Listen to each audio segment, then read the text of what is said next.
솔로몬이 하나님을 위해서 성전을 7년여에 걸쳐서 완공을 했습니다. 솔로몬이 지어서 하나님께 봉헌한 그 성전은 정말 웅장하고 그리고 화려한 것이 아닐 수 없었습니다. 천막 그런 성전에 비하면 정말 비할 수 없는 웅장한 것이고 또 화려한 것이죠. 우리가 이 솔로몬이 지은 성전을 생각하면서 가장 우리가 기본적으로 알아야 할 것은 움직이는 성전에서 움직이지 않는 고정적인 성전을 하나님께 봉헌하여 드렸는데, 이 성전 봉헌이 하나님께 정말 순전한 마음으로 지어서 봉헌했다라는 것, 그리고 하나님은 솔로몬이 뒤에 성전 봉헌을 솔로몬이 성전을 짓기 전에 다윗에게도 말씀을 했지만, 하나님은 성전 안에 가두어질 수 있는 분이 아닙니다. 하나님은 온 우주의 하나님이죠. 우리가 어디서든지 하나님께 예배할 수 있습니다. 그러나 한 곳에 모여서 하나님의 백성들이 예배할 수 있는 공간을 만든다고 하는 그런 점에서 성전이 필요한 것이지, 이 성전은 꼭 있어야 되는 것도 아니고 또 어디에서 예배드리든 하나님 예배를 받지 않으시는 분은 아니시죠. 언제 어디서든지 하나님께 예배하는 것을 하나님이 받으십니다. 그래서 우리가 신앙생활하면서 꼭 성전 지어야 된다, 거기에 매달려서는 안 됩니다. 성전은 있어도 되고 없어도 되는 겁니다. 단지 우리가 예배를 드리는 공간이 필요해서 이 공간을 만드는 것이지, 성전이 지어져야지만 된다, 이런 틀에서 우리가 벗어날 필요가 있습니다. 하나님께서 그러지 않습니까? 내가 언제 성전 지으라고 했냐? 내가 언제 성전 안 지었다고 골낸 적이 있느냐? 이렇게 말씀했지 않습니까? 여전히 하나님께서는 회박이 있기 이전부터도 함께 계셨고 천막 가운데도 계셨고, 이스라엘 백성들이 어디로 가든지 하나님이 함께 했지 않습니까? 성전이 없어서 하나님이 안 계신 것이 아니고, 성전이 없었어도 언제든지 하나님께서는 당신의 백성들 가운데 함께 하셨다는 사실을 여러분 기억해야 됩니다. 오늘 이 본문 말씀 가운데 보면 성전 중앙 내부를 솔로몬이 아주 섬세하게 정교하게 지었는데, 좀 더 살펴보면 대전의 천정을 잣나무로 만들고 그 잣나무 위에 금을 입혔다. 그리고 그 위에 종려나무와 사슬 형상을 새기고 또 보석으로 꾸몄다, 이렇게 말씀하고 있습니다. 여러분, 우리가 성전에 대한 얘기를 계속 살펴보고 있습니다만은, 제가 말씀드린 것처럼 이 성전 공사의 전제를 먼저 여러분 기본적으로 생각하고, 하나님 앞에 무엇을 드리든, 성전을 드리든 헌물을 하든 혹은 헌금을 드리든 기본적인 자세가 제대로 되어져 있어야 된다. 그 순전하고 순수한, 하나님을 위해서 무언가를 하려고 하는 그런 어떤 순전한 마음과 순수한 마음은 하나님이 받으셨지 않습니까? 그게 더 중요한 거예요. 그리고 하나님 앞에 기왕에 드리려면 소중한 것을 드리고 귀한 것을 드리고, 하나님 앞에 드리려면 정말 우리에게 있어서 없어서는 안 될 소중한 것들로 하나님께 드리라. 그런 그 중심이 우리에게 있어야 된다. 그래서 솔로몬의 성전을 볼 때 성전 하나만을 보면 안 되고, 성전 하나하나를 지어가는 그 과정 속에 솔로몬의 신앙의 의지, 신앙의 표현, 신앙의 고백, 이런 것들을 우리가 잘 살펴야 된다는 거죠. 성전 하나 웅장하게, 건물 하나 웅장하게 짓고 화려하게 지었고 아름답게 지었고, 그것에만 우리가 집중하면 우리가 무조건 하나님 앞에 성전만 지어드리면 되냐? 그렇지 않지 않습니까? 그것이 가지고 있는 하나하나의 의미, 무엇을 담았느냐? 이 성전을 지을 때 솔로몬의 마음은 어떠했고 솔로몬의 믿음은 어떤 것이고 솔로몬은 어떤 의지로 이 성전을 지었는가? 그것을 우리가 찬찬히 들여다 봐야 된다는 거죠. 그래서 오늘 이 본문 말씀에 나오는 이 내용들을 통해서 우리가 그것을 또한 한번 새겨보자. 그것을 한번 우리가 붙들고 우리의 신앙생활도 다시 한번 기경하는 어떤 그런 액션이 있어야 되지 않느냐라는 것입니다. 자, 솔로몬이 성전을 이렇게 짓고 성전의 그 중앙 내부를 아주 섬세하고 정교하게 그렇게 지었는데 성전 그 천정을 잣나무로 그리고 그 잣나무 위에 금을 입히고 그 금을 입힌 곳에 종려나무를 그려놓고 사슬 형상을 새기고 그리고 보석으로 이렇게 꾸몄다 이렇게 말씀을 하고 있습니다.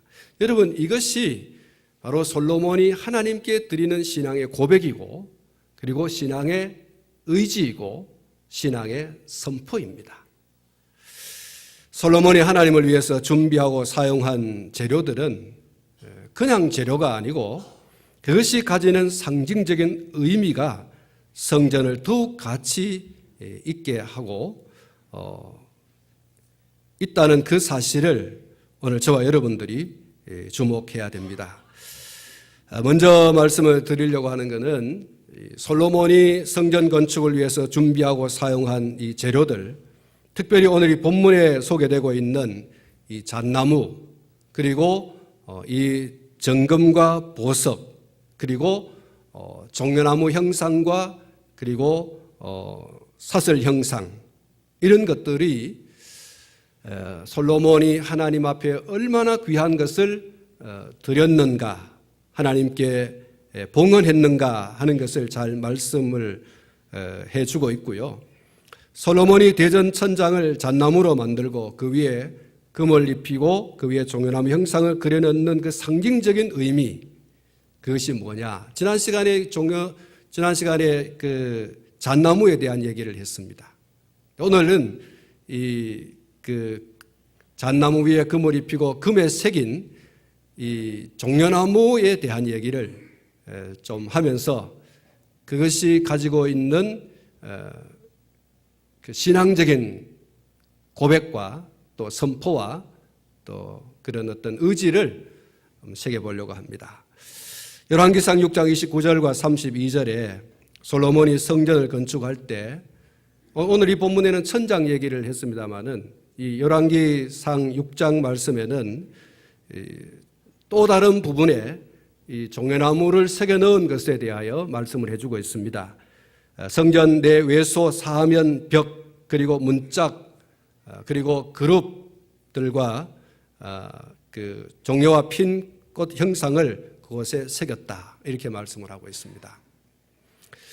그럼 왜 많고 많은 식물들 가운데서 이 종려나무 형상을 그려 넣었을까? 다른 것도 그려 넣을 수 있는데 왜 이 종려나무를 그려 넣었을까? 그 종려나무의 특성을 우리가 생각해 보면 그래서 종려나무를 새겨 넣었구나라고 하는 것을 우리가 살펴볼 수가 있습니다. 성경의 여러 부분들을 살펴보면 이 종려나무는 번영을 나타내는 것이고 아름다움을 나타내는 것이고 그리고 승리와 평화를 상징하는 그런 식물로 성경이 이야기하고 있습니다. 종려나무의 수명이 약 200년이라고 합니다.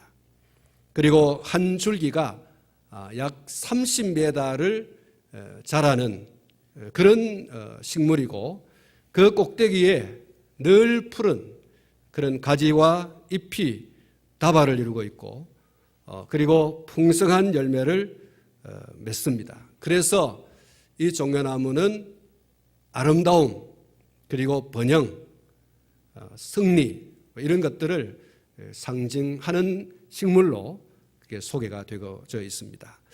아가서 7장 7절부터 8절 말씀을 보면 솔로몬이 자신이 사랑하는 술람미 여인의 아름다움을 표현할 때 그 아름다움을 예찬하면서 내 키는 종려나무 같다 이렇게 말씀을 하고 종려나무에 올라가서 그 가지를 잡으리라 이렇게 표현을 하고 있습니다. 그리고 시편 92편 12절에 의인은 종려나무같이 번성한다 이렇게 말씀을 하고 있습니다. 솔로몬이 성전의 여러 곳에 이 종려나무 형상을 아로새긴 이유가 무엇이겠는가? 특별히 성전을 들어가면서 성전 그 천장에 이것을 아로새긴 두드러지게 이렇게 새긴 이유가 무엇일까? 그것은 이 종려나무가 의미하고 있는 것처럼 성경의 여러 부분에서 이 종려나무에 관한 그 상징적인 의미를 이야기하고 있는 것처럼 이스라엘의 번영, 이스라엘의 그 번창한 그 축복은 사람에게 달려있는 것이 아니고 하나님께 달려있다라고 하는 솔로몬 자신의 신앙 고백이고 또 그것은 신앙의 선포이고 신앙의 의지입니다. 그것은 이 솔로몬 개인의 신앙 고백이고 선포이기도 하지만 또 신앙의 의지이기도 하지만 자신과 이스라엘 온 백성들의 신앙의 고백이기를 원하고 또 선포이기를 원하고 신앙의 강력한 의지이기를 간절히 바라는 그런 마음이 이 종려나무를 새겨 넣은 데서 발견할 수 있는 것이다. 그러니까 이스라엘 백성들이 성전에 들어오면서 그것을 쳐다보게 되어 있습니다. 그러면 그것을 쳐다보면서 그들의 마음 가운데 가지는 것은 나의 번영과 우리 가정의 번영과 이 나라와 이 민족의 번영은 하나님께 달려있다. 할렐루야. 그런 신앙의 고백과 신앙의 선포와 신앙의 의지를 가지기를 원했던 거예요. 솔로몬은 또 그것을 믿고 있어요. 사랑하는 성도 여러분, 우리도 우리와 우리 자손들이 오직 여호와 하나님 한 분만을 신앙하고 하나님 한 분만이 나와 내 가정과 가문과 민족을 계속해서 번성케 하시고 번영케 하시는 분이라는 사실을 확실하게 해야 할 줄로 믿습니다. 여러분, 우리 스스로가 늘 이것을 고백하고 선포하고 또 그런 의지를 나타내고 그것은 우리의 자녀손들이 전수받아야 됩니다. 잘 계승할 수 있도록 그렇게 해야 되는 것이죠. 오늘 저와 여러분들이 하나님의 은혜와 은총이 없으면 결코 나와 내 가정과 가문과 또 민족이 번영할 수 없다. 하나님께서 그 모든 키를 가지고 계신다. 이것을 분명하게 할 수 있기를 축복합니다. 두 번째로 종려나무는 기쁨과 구원과 승리의 상징인데 요한복음 12장 12절과 13절에 이렇게 말씀하고 있습니다. 그 이튿날에는 명절에 온 큰 무리가 예수께서 예루살렘으로 오신다함을 듣고 종려나무 가지를 가지고 맞으러 나가 외치되 호산나 찬송하리로다. 주의 이름으로 오시는 이곳 이스라엘의 왕이시여 하더라. 이렇게 말씀하고 있습니다. 이스라엘 백성들이 예수님께서 나귀 타시고 예루살렘으로 입성하실 때 그들이 겉옷을 길에 깔고 종려나무 가지를 꺾어서 환호를 하면서 외친 소리가 호산나입니다. 호산나. 우리를 구원하시는 이, 우리를 구원하소서. 그런 이제 뜻이죠. 우리가 당신에게 구하오니 우리를 구원하여 주십시오. 우리를 구원하실 이는 당신밖에 없습니다. 이것을 표현하는 그 신앙의 표현이 호산나입니다. 예수님 당신이 우리를 구원하실 유일한 메시아이시다. 구세주다. 그런 고백입니다. 이스라엘 백성들은 로마군에게 눌려 있었고 참 자유를 빼앗기고 있었습니다. 그래서 그들은 그들의 그러한 억눌림, 그런 자유 없는 것을 구원해 줄 메시아를 간절하게 고대하고 있었죠. 그러던 가운데 마침 많은 이적과 기적을 행하시던 예수님께서 그들 가운데로 나타나게 되자 그들은 종려나무를 흔들고 예수님을 열렬하게 환영을 하게 되어집니다. 호산나 호산나, 당신은 우리의 구원주이십니다.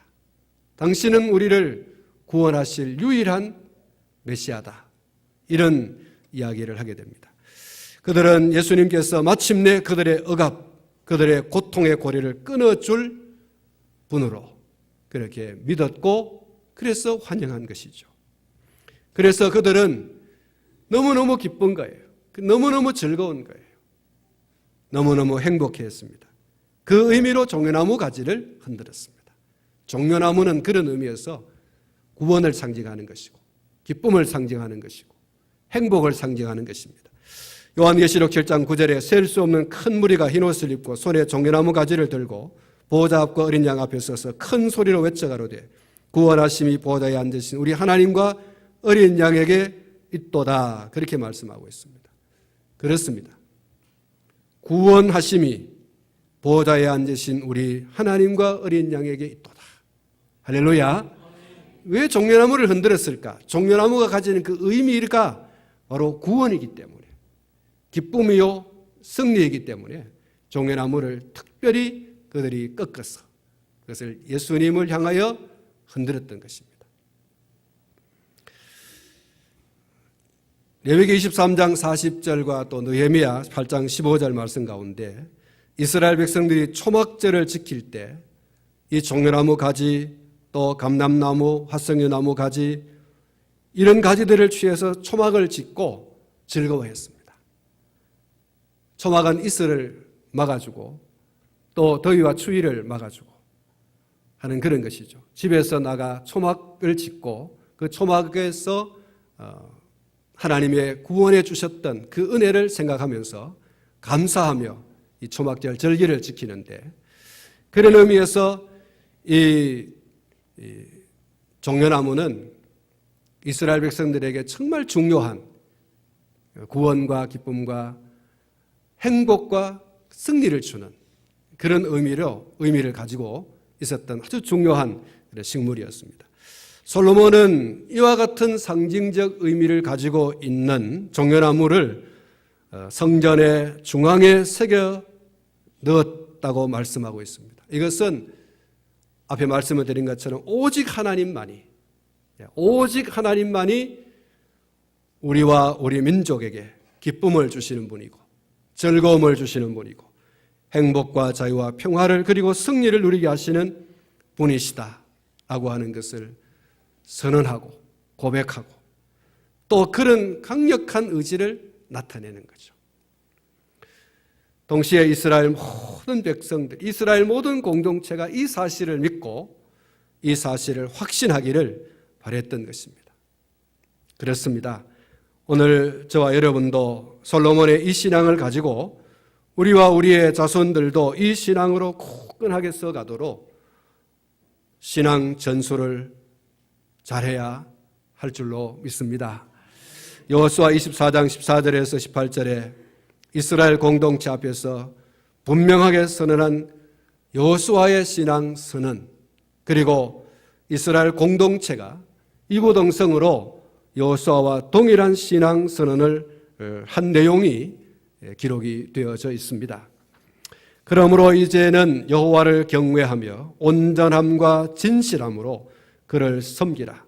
너희의 조상들이 강 저쪽과 애굽에서 섬기던 신들을 치워버리고 여호와만 섬기라. 만일 여호와를 섬기는 것이 너희에게 좋지 않게 보이거든 너희 조상들이 강 저쪽에서 섬기던 신들이든지 또는 너희가 거주하는 땅에 있는 아모리 족속의 신들이든지 너희가 섬길 자를 오늘 택하라. 오직 나와 내 집은 여호와를 섬기겠노라 하니 백성이 대답하여 이르되 우리가 결단코 여호와를 버리고 다른 신들을 섬기기를 하지 아니하오리니 이는 우리 하나님 여호와께서 친히 우리와 우리 조상들을 인도하여 애굽 땅 종되었던 집에서 올라오게 하시고 우리 목전에서 그 큰 이적들을 행하시고 우리가 행한 모든 길과 우리가 지나온 모든 백성들 중에서 우리를 보호하셨음이며 우리 여호와께서 또 모든 백성들과 이 땅에 거주하던 아모리 족속들을 우리 앞에서 쫓아내셨습니다. 그러므로 우리도 여호와를 섬기리니 그는 우리 하나님이시니이다 하니라. 할렐루야. 여러분, 이스라엘 백성들이 하나님과 또 가나안 우상들 사이에서 갈팡질팡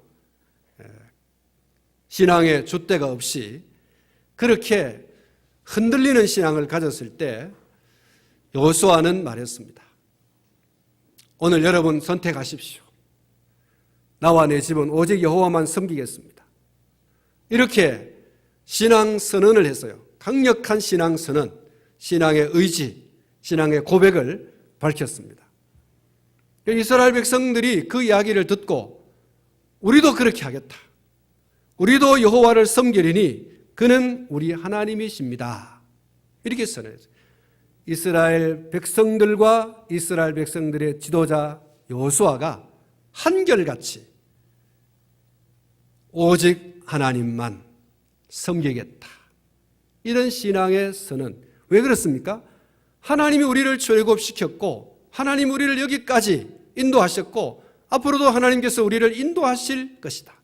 하나님 밖에는 우리를 애굽에서 건져낼 자가 없었고 하나님 밖에는 우리를 이 광야 40년 동안 걸어오게 하신 이가 없었고 하나님 밖에는 가나안 땅을 차지할 리가 없고 하실 리가 없고 하나님 밖에는 가나안 땅에서 영구히 우리와 우리 자손들에게 복을 주실 리가 없다. 하나님 밖에는 없다. 그들은 너무나 잘 경험했기 때문에 이런 고백을 할 수밖에 없어요. 오늘 저와 여러분도 이 고백을 할 수 있기를 축복합니다. 이 신앙 선언을 할 수 있길 바랍니다. 언제 어디서든지 어떤 환경과 상황 속에서든지 하나님 밖에는 없다. 하나님만이 나와 내 가정과 가문과 교회와 이 나라와 민족을 번영케 하실 리가 없고 하나님 밖에는 기쁨과 즐거움과 구원과 승리를 주실 리가 없다. 이것을 확실하게 해야 됩니다. 거기 하나님의 놀라운 은혜의 역사, 은총의 역사가 있는 줄로 믿습니다.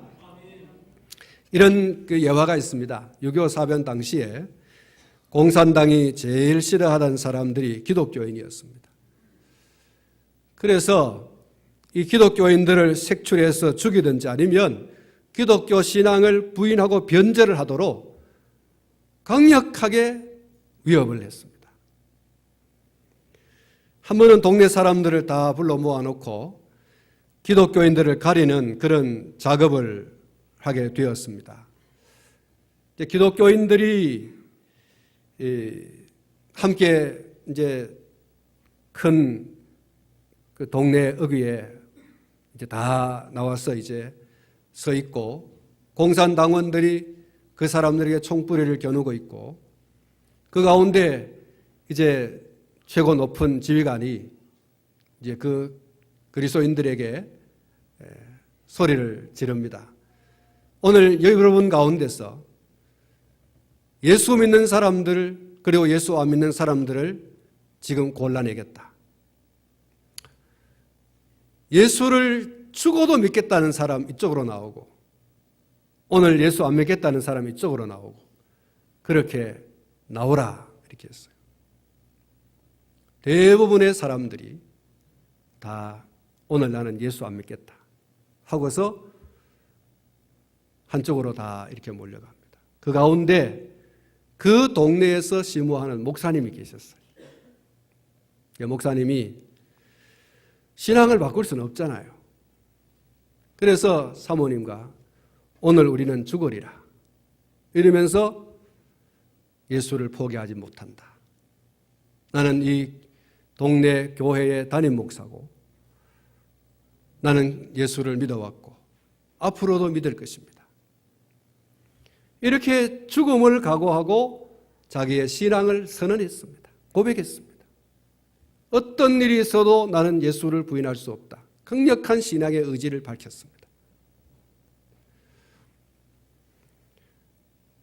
그렇게 밝히는데 그 공산 당원 중에 가장 높은 이가 오늘 반동놈의 새끼를 찾았다 이러면서 따라와 이러면서 사모님과 목사님을 이끌고 산으로 갔습니다. 총성이 2방에 울렸어요. 땅 2방 울렸어요. 어떻게 됐을까요? 목사님과 사모님 올라갔으니까 2방 울려야 되죠. 총성이 울려야 되죠. 그런데 실제로는 목사님과 사모님이 안 죽으셨다는 사실입니다. 왜 안 죽었을까요? 여러분, 그 공산당 지도자가, 지휘관이 예수 믿는 사람 가정에서 자랐어요. 여러분, 옛날에는 북한 사람들의 신앙이 좋았어요. 그래서 1907년 평양 대부흥 운동의 시발점이라고 하잖아요. 그 사람들 아주 열렬했어요.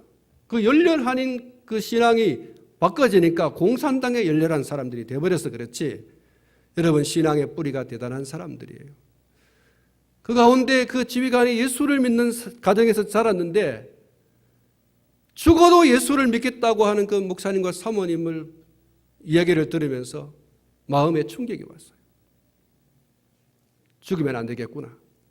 그래서 다른 사람 보지 않는 데서 끌고 가가지고 총을, 소위 우리 경상도를 헛방을 쏜 거죠. 다른 데로 총을 2방 쐈어요. 다른 사람들이 들을 때는 2 분이 오늘 죽었구나 이렇게 생각하도록. 그래서 2분을 풀어줬다는 얘기예요. 여러분, 어떤 환경과 상황 속에서도 우리의 신앙의 고백과 신앙의 선언과 신앙의 의지는 확고부동해야 됩니다. 그러면 현실 삶 가운데서도 살아갈 수 있을 뿐만 아니라 혹시 죽는다 하여도 영원한 생명을 얻게 될 줄로 믿습니다. 여러분, 우리와 우리의 자녀손들에게 하나님의 축복이 있어요. 신앙의 1세대가 잘못되면 그 다음 세대는 정말 어렵습니다. 신앙의 1세대가 신앙을 꼿꼿하게 그 정결함과 그 순수함을 지켜나가면 그 다음 세대는 하나님께서 불같이 일으켜주시는, 그것을 우리의 지나간 교회 역사 속에서 많이 볼 수 있지 않습니까? 신앙의 1세대가 눈물을 많이 흘리고 신앙의 1세대가 어떤 환경과 상황 속에서도 신앙을 굳건하게 지키고 정말 신앙의 절개를 굳건하게 지키면 그 1세대가 어려움을 당할 수 있어요. 그러나 그 다음 세대에 하나님께서 어떻게 축복하시는지, 하나님께서 놀라운 은혜와 축복을 주시더라. 할렐루야. 사랑하는 성도 여러분, 오늘 저와 여러분들이 시편 23편 말씀을 정말 좀 주목하면 좋겠고요. 앞에 말씀드렸던 그 여호수아의 신앙 선언과 그리고 이스라엘 백성들이 함께 더불어서 그 공동체가 함께 신앙의 그 선언을 한 것에 대해서 우리가 좀 주목할 필요가 있겠다. 시편 23편은 이렇게 시작하지 않습니까? 여호와는 나의 목자시니 내게 부족함이 없으리로다. 여호와는 나의 목자시니에요. 하나님이 내 목자시니. 여러분, 이 여호와는 이라고 하는 속에 사람들이 다른 많은 것들을 집어넣고 있어요. 어쩌면 우리도 그런 어떤 모습을 취하고 있지 않는가? 직장이 나의 목자시니, 돈이 나의 목자시니, 그 어떤 사람이 나의 목자시니, 이렇게 여러분 혹시 생각하고 있지 않습니까?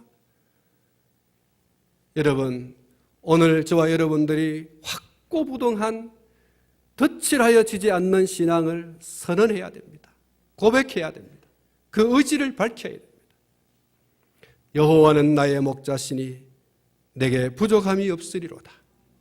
그가 나를 푸른 초장에 누이시며 쉴만한 물가로 인도하시는도다. 내 영혼을 소생시키시고 자기 이름을 위하여 의의 길로 인도하시는도다. 내가 사망의 음침한 골짜기로 다닐지라도 해를 두려워하지 않을 것은 주께서 나와 함께 하심이라. 주의 지팡이와 막대기가 나를 안위하시나이다. 주께서 내 원수의 목전에서 내게 상을 베푸시고 기름으로 내 머리에 바르셨으니 내 잔이 넘치나이다. 내 평생의 선하심과 인자하심이 반드시 나를 따르리니 내가 여호와의 집에 영원히 살리로다. 그렇습니다. 사랑하는 성도 여러분, 이것은 과거에 베풀어주신 은혜에 대한 고백이기도 하지만 앞으로의 삶에 대한 신앙의 고백이요, 신앙의 선언이요, 그리고 신앙의 강력한 의지예요. 에벤에셀, 그 에벤에셀은 하나님께서 우리를 여기까지 도우셨다라고 하는 그런 신앙의 고백이기도 하지만 앞으로도 하나님께서는 여전히 에벤에셀로 우리의 삶의 현장 가운데 역사하여 주신다라고 하는 신앙의 선언이요, 그리고 고백인 줄로 믿습니다. 여러분, 이런 고백, 솔로몬이 그것을 성전 그 천정에다가 잣나무를 가지고 짓고 그 위에 금을 입히고 금을 입힌 그곳에 종려나무를 새겨 넣었어요. 새긴 의미가 뭐냐는 거예요. 왜 그걸 새겼느냐? 하나님 외에는, 하나님밖에는, 하나님만이 우리의 구원이요, 우리의 기쁨이요, 우리의 즐거움이요, 우리의 만족이요, 우리의 행복이요, 우리의 번영이시다. 할렐루야. 하나님 외에는 없다는 거예요. 들어가면서 나오면서 그렇습니다 하나님, 그렇습니다 하나님. 우리가요, 성전 밖에서 우리가 자행자지하며 살다가도 성전 안에 들어오면서 아이쿠나 그렇구나, 왜 잊어버리고 살았지, 앞으로는 잊어버리지 말고 살아야지, 하나님밖에는 없어요, 이러고 성전에 들어오고 성전에 나가야 됩니다. 그리고 실제 우리의 삶 가운데서 그렇게 살아가야 할 줄로 믿습니다. 여러분, 한번 따라합시다. 하나님만이 우리를 번영하게 하시고 번성하게 하시고, 하나님만이 기쁨을 주시고 즐거움을 주시고 만족을 주시고 행복을 주시고 승리를 주시는 분이심을 믿습니다. 할렐루야. 여러분, 이 신앙의 고백과 선언과 의지를 늘 나타내야 됩니다. 고백하셔야 됩니다. 흔들리지 말고, 어떤 환경이 와도 상황이 와도 흔들리지 말고. 우리 신앙의 선배들이 그랬지 않습니까? 요셉도 그러했고, 사드락과 메삭과 아벳느고도 그렇게 했고, 다니엘도 그렇게 했고, 다윗도 그렇게 했고, 아브라함도 그렇게 했어요. 이 신앙의 전수를 우리가 잘 받고 우리의 다음 세대도 이렇게 신앙생활을 할 수 있도록, 이렇게 삶을 살아갈 수 있도록 그걸 계승시켜줘야 돼요. 전수시켜줘야 돼요. 하나님 떠나면 죽는데 이렇게 해야 돼요. 이런 확실한 신앙의 고백과 선언과 의지가 담긴 것을 하나님께 봉헌했어요. 그래서 솔로몬의 봉헌은 귀한 겁니다. 화려한 성전을 건물을 지어서 드렸다라고 하는 그것이 아니고, 웅장한 건물을 지어서 드렸다는 게 아니고, 이 성전을 지으면서 그 하나하나 재료를 수입하는 것과, 그리고 재료를 사용해서 지을 때의 그 하나하나에 새겨져 있는 그 의미, 그것에 배어 있는 신앙의 고백과 선언과 의지가 중요한 거예요. 우리가 하나님의 보이는 그 행위도 참 중요하지만 그 속에 담겨져 있는 신앙의 고백과 선언과 의지가 중요한 거예요. 왜 11조를 드리는가? 왜 헌금을 드리는가? 왜 충성과 헌신과 섬김을 다하는가? 왜 교사로 봉사하는가? 성가대원으로 하는가? 왜 구역장과 권찰로 섬기는가? 여러분, 그 행위에 담겨져 있는 신앙의 고백이 중요한 거예요. 신앙의 의지가 중요해요. 신앙의 선언이 중요한 거예요. 그것을 보고 우리의 다음 세대가 우리 아버지처럼, 우리 어머니처럼, 우리의 형제들처럼 그렇게 신앙생활을 해야 되겠다.